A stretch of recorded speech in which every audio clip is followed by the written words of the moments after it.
Friday, July 26, 1996, the offices of Rocket Picture received a phone call. A male voice, identifying himself only as Victor, claimed to be in possession of a videotaped interview with an extraterrestrial being. He said he had a tape of a space alien, an ET, that was being held in a military installation in Nevada. I'm not sure as a prisoner or a guest. He had this on tape. I made it very clear to Victor that his credibility was the entire issue here, and that everybody's going to think this is a hoax, and that how are they going to possibly verify this? What he said was, you can do anything you want in terms of verify it, any type of due diligence. He will answer whatever questions put forward. He just did not want his face and his real name revealed. The room is secure, Mr. President. Or is it? Sir? What if the aliens could take over human bodies? They look just like us? Or almost? I never thought of that, sir. We should be on alert for anything suspicious. They could be anywhere. Even... right here. We'd never see the attack coming. It's happening! I knew it! You'll never take me alive!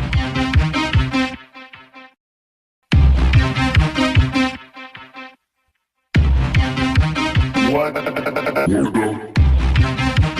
Whoa.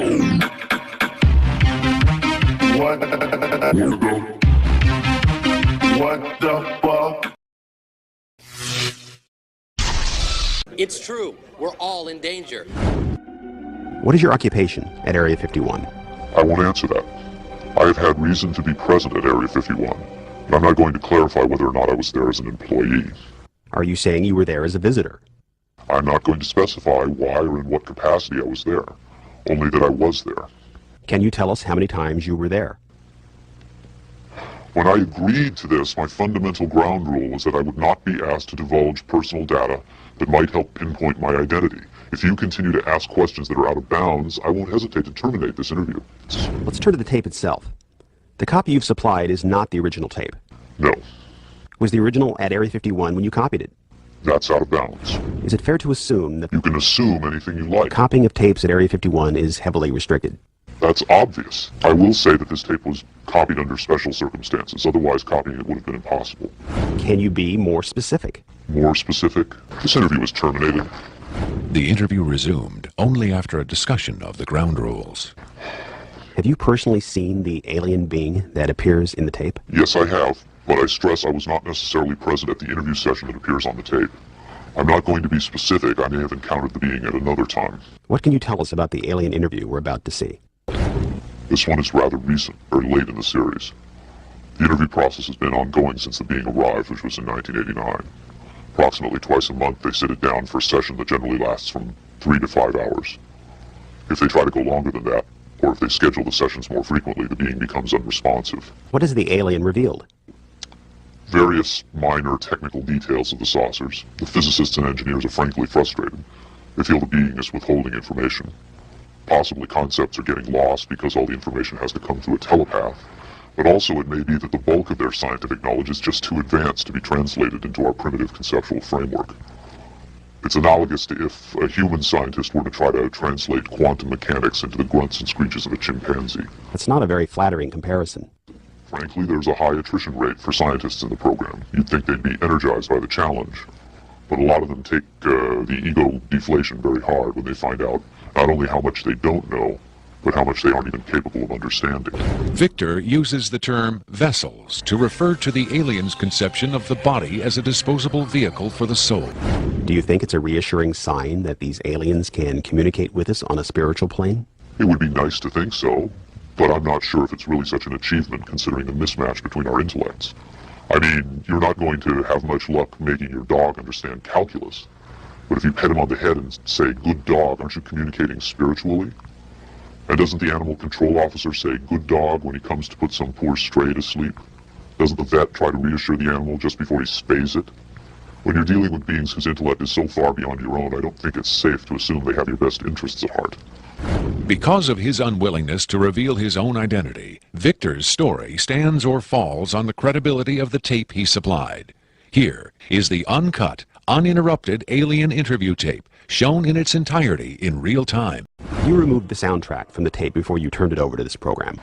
That's correct. I can't allow the voices of the project personnel to be heard by the general public. There's a very good chance their family or friends on the outside might recognize them. Isn't your purpose in releasing this tape to expose Area 51 to the world? My purpose is to expose the existence of the aliens, not compromise these individuals. I made the decision to come forward. I'm taking precautions to protect my own identity, and I don't think it's fair for me to put these others in danger of exposure. In any case, the interview on the tape went nowhere. It was interrupted, as you'll see. Video analyst Jim Delatoso was emotionally affected by what he saw. He took the tape very seriously and offered this personal opinion. If someone faked this, I don't like these people. I think it's a bad thing for people to do, because if extraterrestrials come here, it's an incredibly important thing to understand who they are and why are they coming here. If this is not faked, I think we've got a glimpse here of a sense of communication with someone who came from a long distance away. UFO expert Robert Dean, on the other hand, had no doubt whatsoever that the tape was authentic. This is powerful because this is not a staged event. This is real. Calling on his own first-hand experience for comparison, Robert Dean was stunned and moved by what he saw. That breaks my heart. You've got yourself a piece of legitimate footage here, and I think you've got your hands on some pretty sensitive material. I don't know how the hell you got this. I don't know who you got it from, and frankly, I don't want to know who you got it from. But you've got yourself a tiger by the tail with this footage. I would say, and I know that that's one of the things you ask of me, is that you've got yourself some legitimate footage of one of the little guys being interrogated and filmed. And there's a reality to it, and there's a sensitivity to it that literally breaks my heart. But I tell you very strongly, you've got something here that is very sensitive. Well, I know that the level of classification on this kind of a thing is so far damned above top secret that you can't imagine how sensitive this kind of thing is, and how delicate it is, and how tightly the government sits on anything like this. Treating him like a piece of livestock, wiping his lips. Whitley Strieber, best-selling author of Communion, claims to have had numerous personal contacts with alien beings. He has become the de facto spokesman for the growing number of people who claim to have been abducted by extraterrestrials.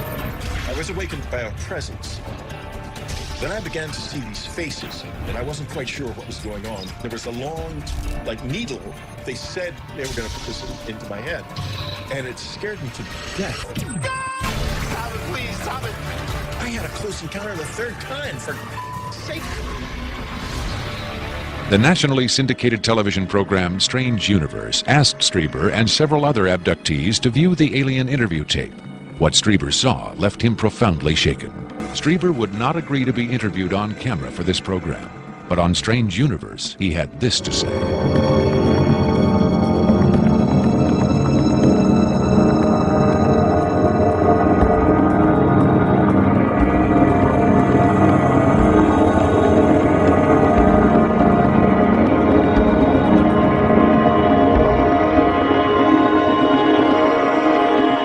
On May 23, 1997, Victor gave a radio interview on the nationally syndicated show Coast to Coast AM with Art Bell. Speaking by telephone from an unknown location, Victor answered questions from host Art Bell and his guest, UFO expert Sean Morton. Let's see if we've got Victor on the line. Victor, are you there? I'm here. Welcome to the program, Victor. Afterwards, this is what Bell and Morton had to say about Victor's credibility. What a hell of an interview, huh? Boy, oh boy, talk about making history on the radio. It was, as far as I could tell, he answered every question properly as far as exactly where the locations are, to the descriptions of the the transports, the 737s, to the CTS-43s, the retinal scans, the 5 levels at S4. A veteran of countless controversial interviews, Art Bell still found himself impressed by his encounter with Victor. In the first, I think, half hour, I sensed that I was getting a kind of a runaround, or that I was not satisfied with the quality of the answers that I was being given. But as the interview progressed, and Victor, to some degree, began to relax, I began to get a different sense, and that was that he was telling me the truth. I think Victor was scared. I think Victor really is scared. If the government has really been in contact with superior aliens, wouldn't we see some evidence of it? For instance, amazing new scientific discoveries. Limitless free energy? A cure for cancer? We might if the government's motive were the betterment of mankind. The government's motive is control. Knowledge is power, but power does not necessarily confer competence. The people at the top of this, they're not capable of making proper use of what's been handed to them, but they have no intention of letting anyone else ever get a chance to solve the puzzle. And let's not forget there's also the real possibility that the government is being manipulated by the extraterrestrials for their own purposes.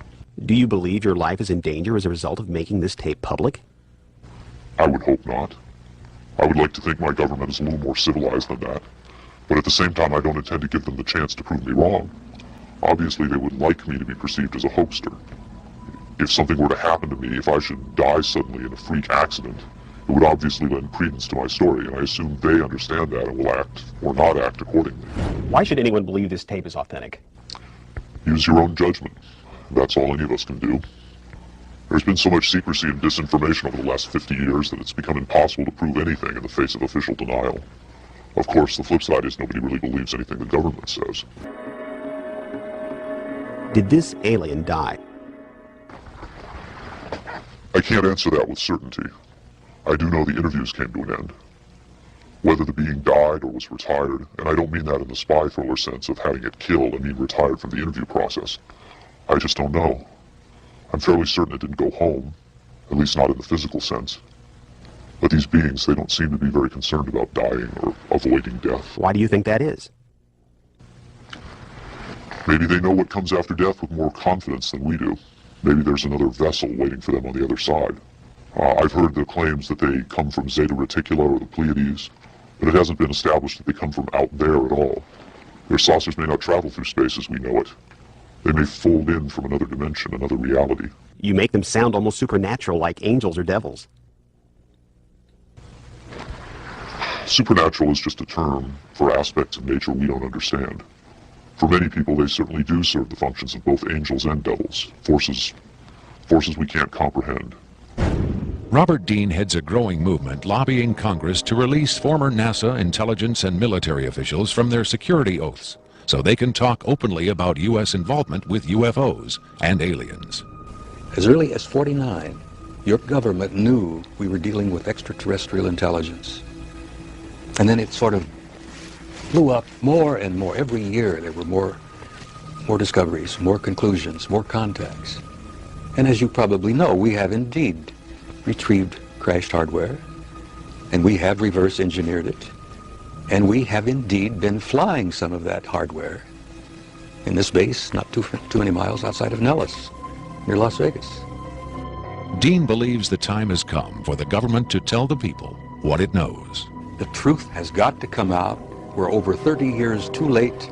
The people not only have a right to know, they have a need to know. And damn it, I stand in this belief, and I will say this and stand by this till the day I die. Congress has the responsibility, Congress has the obligation to the people, to the Constitution, and to the nation.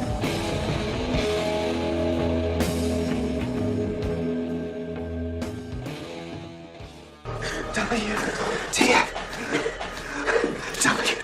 What the fuck does WTF mean? What the fuck? Oh.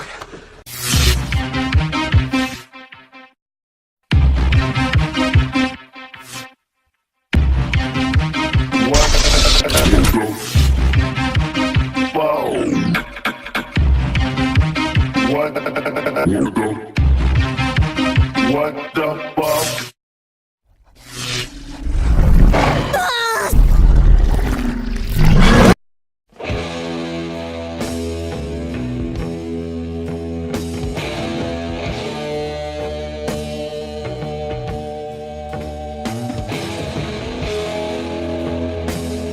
On Friday, July 26, 1996, the offices of Rocket Picture received a phone call. A male voice, identifying himself only as Victor, claimed to be in possession of a videotaped interview with an extraterrestrial being. He said he had a tape of a space alien, an ET, that was being held in a military installation in Nevada. I'm not sure as a prisoner or a guest. He had this on tape. I made it very clear to Victor that his credibility was the entire issue here, and that everybody's going to think this is a hoax, and that how are they going to possibly verify this? What he said was, you can do anything you want in terms of verified, any type of due diligence. He will answer whatever questions put forward. He just did not want his face and his real name revealed. The room is secure, Mr. President. Or is it? Sir? What if the aliens could take over human bodies? They look just like us, or almost. I never thought of that, sir. We should be on alert for anything suspicious. They could be anywhere, even right here. We'd never see the attack coming. It's happening! I knew it! You'll never take me alive!